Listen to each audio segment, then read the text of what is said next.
You can do a good thing, but it can very easily turn into a bad thing. Why?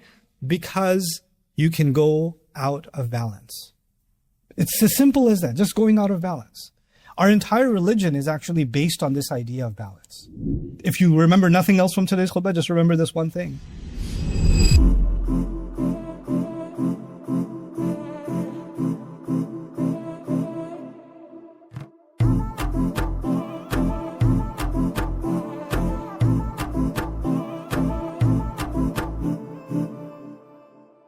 Allahu Akbar, Allahu Akbar, La ilaha illallah.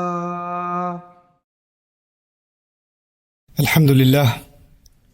Alhamdulillahi khaliq al-wujudi min al-adam, wa ja'il al-nuri min al-dhulam, wa mukhrij al-sabri min al-alam, famulqi al-tawbati ala al-nadam. فنشكره على المصائب كما نشكره على النعم ونصلي على رسوله الأكرم ذي الشرف الأشم والنور الأتم والكتاب المحكم وكمال النبيين والخاتم سيد ولد آدم الذي بشر به عيسى بن مريم ودعا لبعثته إبراهيم عليه السلام حين كان يرفع قواعد بيت الله المحرم فصلى الله عليه وسلم وعلى أتباعه خير الأمم الذين بارك الله بهم كافة الناس العرب منهم والعجم. فالحمد لله الذي لم يتخذ ولدا ولم يكن له شريك في الملك ولم يكن له ولي من الذل وكبره تكبيرا. والحمد لله الذي أنزل على عبده الكتاب ولم يجعل له عوجا. والحمد لله الذي نحمده ونستعينه ونستغفره ونؤمن به ونتوكل عليه ونعوذ بالله من شرور أنفسنا ومن سيئات أعمالنا. من يهده الله فلا مضل له ومن يضلل فلا هادي له. ونشهد أن لا إله إلا الله وحده لا شريك له. ونشهد أن محمدا عبد الله ورسوله أرسله الله تعالى بالهدى ودين الحق ليظهره على الدين كله وكفى بالله شهيدا. فصلى الله عليه وسلم تسليما كثيرا كثيرا. أما بعد، فإن أصدق الحديث كتاب الله، وخير الهدي هدي محمد صلى الله عليه وسلم، وإن شر الأمور محدثاتها، وإن كل محدثة بدعة، وكل بدعة ضلالة، وكل ضلالة في النار. قال الله عز وجل في كتابه الكريم بعد أن أقول أعوذ بالله من الشيطان الرجيم: قل يا أهل الكتاب لا تغلوا في دينكم غير الحق ولا تتبعوا أهواء قوم قد ضلوا من قبل وأضلوا كثيرا وضلوا عن سواء السبيل. اللهم لا تجعلنا من الضالين ولا تجعلنا من المضلين. رب اشرح لي صدري ويسر لي أمري واحلل عقدة من لساني يفقه قولي. واللهم ثبتنا عند الموت بلا إله إلا الله. واللهم اجعلنا من الذين آمنوا وعملوا الصالحات وتواصوا بالحق وتواصوا بالصبر. آمين يا رب العالمين. I think many of you have probably heard before that one of the ways that we can describe our religion is a religion of balance. And we're going to try to flesh this idea of balance out for the purpose of this khutbah. And in order to do that, we're going to start with something very fundamental in these few minutes. We ask Allah for guidance to a straight path in Surah Al-Fatiha, Ihdina as-Sirat al-Mustaqim. And right after that path, it would have been enough if we asked Allah to get, if you're asking someone for directions, and you're asking to get to the right destination, the shortest distance between 2 points is a straight line, right? So we're asking the most direct path that leads to Allah's pleasure and leads us to the destination that's required for us in this life all the way to the next life, right? So the imagery of the straight path is very powerful, but it's not enough. Allah didn't stop there. Allah taught us to say something more. He taught us to say غير المغضوب عليهم صراط الذين أنعمت عليهم غير المغضوب عليهم ولا الضالين. So there's two components here. One, on the one hand, not only is the path straight, but others have walked this path before. So show us the people who did this before us, right? So there's already a case study. There's already a role model. There's already a precedent. And the thing about paths in the old world, and nowadays, of course, we have paved roads. But in the old world, when people would travel in a certain direction over and over again, even if it was in the wilderness, it would naturally form a path. Right? The grass would stop growing there, and you could see that there's a path already formed. People have treaded this before. So you could see, that you're not the first one to go down this way, right? So Allah is now taking elements from those paths and He's giving us those people in the Quran. But what's even more peculiar is Allah then says, غَيْرِ الْمَغْضُوبِ عَلَيْهِمْ وَلَا الضَّالِّينَ. Don't show us this is the path we do want, and here are these other two pathways we don't want. Keep us away from these two other pathways. Which is odd in a sense, because if Allah already told you, you already asked Allah, I want to see the straight path, then why add and not the two deviated paths? Right? Because the straight is straight, and the deviate is deviating. So, and anybody can tell the difference. It's because these two deviations, basically you can say these two exits from the highway, they are so small and so subtle that you won't even realize that you took the exit. You won't even realize it. So you're asking Allah, Ya Allah, I want to be very vigilant and very careful and cautious not to end up on the wrong road, even though my intention was already to be on the right road. I don't want to end up on the road of al-maghdub alayhim. I don't want to end up on the road of al-dallin. And by the way, the imagery suggests that those two groups of people were already on the right path and then they veered off. So I don't want to so the point is, it's not enough to get on the right road. The challenge will be staying on the right road. That's going to be the challenge. And that challenge is going to come, the two most likely ways that we can fall off track is a path of people before us who made similar mistakes and they're described as al-maghdub alayhim, and another group that made a different kind of group of mistakes, al-dallin. Now, coming back to the idea that I started with, I said our religion is a religion of balance, right? So it's as if Allah is saying there's one path that's balanced. And there's one imbalance that goes this way and the other imbalance goes that way. There's two different kinds of imbalances that can happen. And from that, now let's take another step. Of course, Allah has described people before us and what their imbalances were. Al-Maghdubi alayhim have been talked about in great detail. Al-Dallin have been talked about in great detail. And the simplest way for the purposes of a khutbah, because a khutbah is not a long education, it's a few minutes. So just the simplest way you can think about this is what's the difference between those who earned Allah's anger, those who were deserving of anger, al-maghdub alayhim, and who are the people that are lost, al-dallin. For practical purposes, if you know that you're turning the wrong way, you know that's the wrong turn, but you do it anyway. You know it's wrong, but you're like, yeah, it's bad, but it's not that bad. Even if I took a turn, it's not like I'm on a different road, it's just a slight exit. Not that big of a deal. So you do the wrong thing, and then you minimize the fact that so what? It's not that bad, right? So it's not just a mistake, it's a knowing mistake. And it's a minimizing of the mistake. These are people that don't have an excuse when they get caught.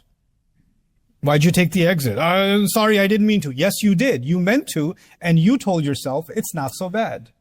There are people before us who said, even if we do wrong, even if we end up in the fire, لَن تَمَسَّنَا النَّارُ إِلَّا أَيَّامًا مَعْدُودَاتٍ. The fire won't touch us except for a few days. It's okay. Even if it's haram, it's not that haram. It's like a weekend of punishment in hell, and after that we'll be back in Jannah again. No big deal. So they minimized going off the path. They made it okay. They made it okay to do that. That's al-maghdub alayhim. That's one mentality. Another mentality is they didn't intend to go on the wrong path, actually. They just got lost. How do you get lost? When you don't have proper directions. That's how you get lost, right? And so those people, they are not the same as the first group. The first group is doing something more deliberately. The second group is just confused. You're asking Allah to also make sure that you're not confused. You're well educated. You're well informed of what the path is. So you're not just going in blind and you end up wherever you end up and you're like, I didn't know any better. The people who say, I didn't know any better are very close to al-dallin because, well, why didn't you try to educate yourself? Why didn't you learn more before you embarked on this journey? Why didn't you realize that this path isn't just on default, once you get on it, you're just going to do the right thing no matter what? No. Once you get on it, you better follow directions in case you don't end up in the wrong place, which means you have to keep close eye on the instructions. So if you want to really simplify that, one group does wrong after having knowledge, and the other group does wrong without pursuing knowledge, right? And both of them are wrong, which means the people in the middle have to take the quest for learning. They have to learn what the right path is, serious. They have to take that learning seriously because they're not off the hook for not learning. But after they learn, they can't be aloof and say, I learned it, but I still don't take it seriously. They can't go that way either. They have to find their way in the middle. And it's a very oversimplified way of me trying to explain to you this approach to balance in our religion. This approach applies across the board. But in the rest of this time of the khutbah, I want to take you somewhere else. This notion of balance. Allah then, what He did in the Quran is He didn't just have conversations with Muslims. He did something very interesting. No other religious text does this. Religious texts, if there are any, and writings of theologians, writers, etc., they're speaking to their own people. They're speaking to the faithful. So in the Quran, for example, Ya ayyuha alladhina amanu, those of you who believe, that's talking to us. But the Quran makes it a point to talk to non-Muslims. It's having a direct conversation with people of the book, for example. Both Jews and Christians are a direct audience in the Quran. So just like you find Ya ayyuha alladhina amanu, you also find Ya ahl al-kitab, people of the book. Ya bani Israel, sons of Israel. He's talking to them directly. Ya ayyuha alladhina kafaru, la ta'tathiru al-yawm.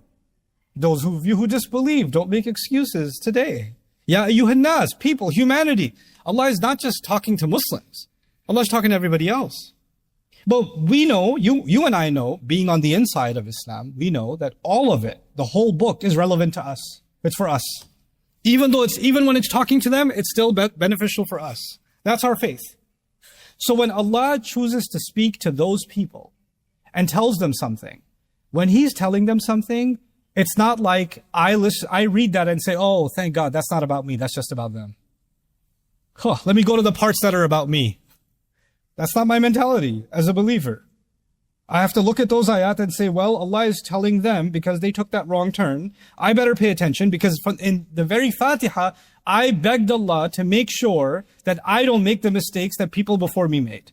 So if He's warning them right now, that warning is still relevant for me because I'm still in danger of taking an exit and taking the wrong turn. So I'm going to take just one of those ayat. This phrase occurs twice in Al-Ma'idah and before that in An-Nisa. But I'll take the ayah from Al-Ma'idah, which before this ayah, Allah was talking to the Christians, and after this ayah, Allah is talking about the Jews. So it's almost combining both. Ya ayyuha alladhina amanu la taghlu fi dinikum. Ya ahl al-kitab rather, sorry. Ya ahl al-kitab, though the people of the book, do not become excessive in your religion. Don't become bloated in your religion. La taghlu fi dinikum. Easy English, I would say, don't become overboard.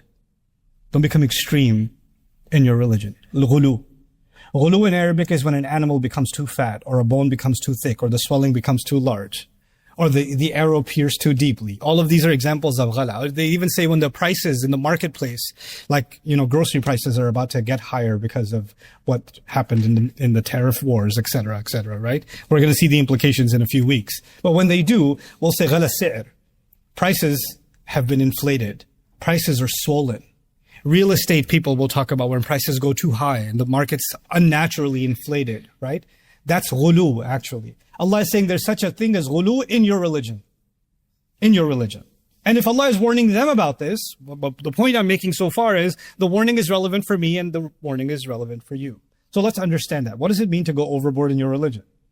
Our religion is made up of guidance from Allah. All of the things in our religion are good things. All of them are good things. If you remember nothing else from today's khutbah, just remember this one thing.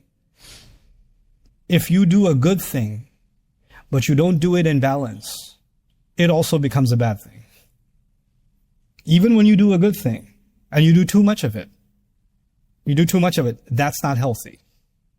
That's not good. That's not okay. Drinking water is healthy. There is a quantity of water you can drink and kill yourself. Even though it's water. It's the source of life on this earth. Right? Let's talk about within our religion. The famous story, I won't narrate the entire text of the hadith, but just the overall point, because you've heard this many times before. There are companions of the Prophet ﷺ who were very excited about the religion, and one of them said, I'm just going to not sleep anymore. I'm just going to pray tahajjud all night, every night. I'm just not going to sleep. Another said, I'm just going to fast every day. The other one said, I'm just never going to get married. I don't want to fall into temptation. Forget temptation. I'm just not even going to get married. Forget it. Right? And the